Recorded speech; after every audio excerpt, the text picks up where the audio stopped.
If you live alone, who is going to speak for you? Hi, it's Nancy Boisvert here with Agape and NEXsteps. This week, I wanted to address the whole concept of how to do estate planning if you live alone. More and more people are living alone, and that's a result of a number of different factors. First of all, we have a longer life expectancy. So what that means is that there are more and more people who are living independently after being widowed.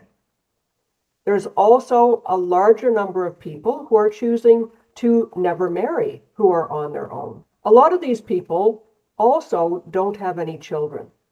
So that raises a big question about if you are on your own, who is going to speak for you? Who will take care of your wishes? Who will take care of your requirements through your estate planning? Just because you do live independently, you also have to plan for your future and make sure that your wishes are going to be carried out in accordance to the law and not just by happenstance. So again, when you are doing your estate planning, what you have to do is you start with the essentials. And that is making sure that you have a will, making sure that you have an enduring power of attorney so someone can manage your finances. And it also means having a health directive so that if something does happen to you from a medical perspective and you become incapacitated, that somebody can represent you and express your wishes on your behalf. So let's address each of those. Now, the first thing that you should do, the cornerstone of any estate planning, is the will. Now, what the will is going to do is it's going to outline who gets what. Essentially, that is what a will does. It's going to say who gets what.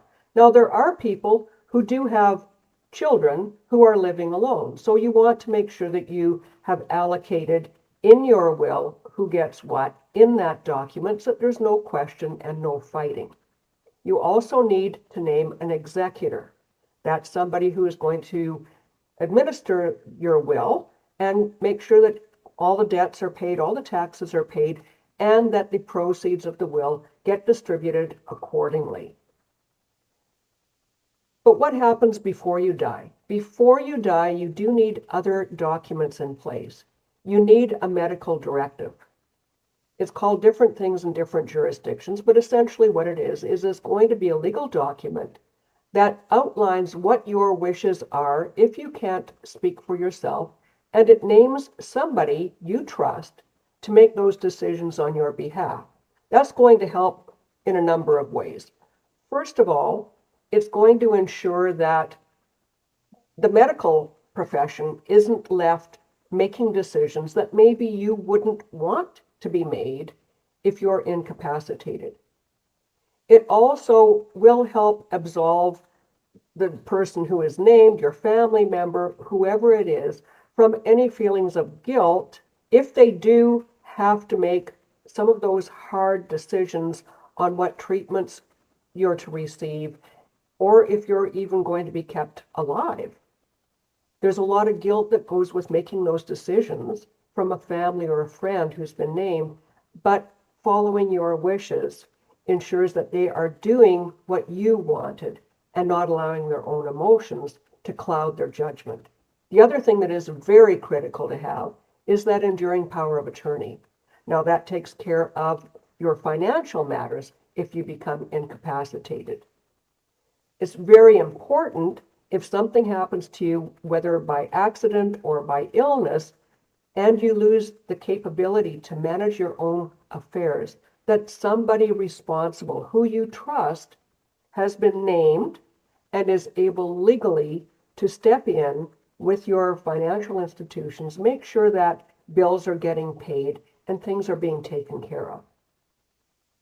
So just because you do live alone, maybe you never had kids, but you still need to make sure that these things are in order. So there's some steps that you can take to prepare beyond just these legal documents. For instance, you have to plan for your future. You might be really in good shape right now. 70 is the new 40. But regardless, there may come a time when you're not able to live as safely or as well independently. as you currently are. So plan for that. Take a look and make some decisions about what your intentions would be down the road.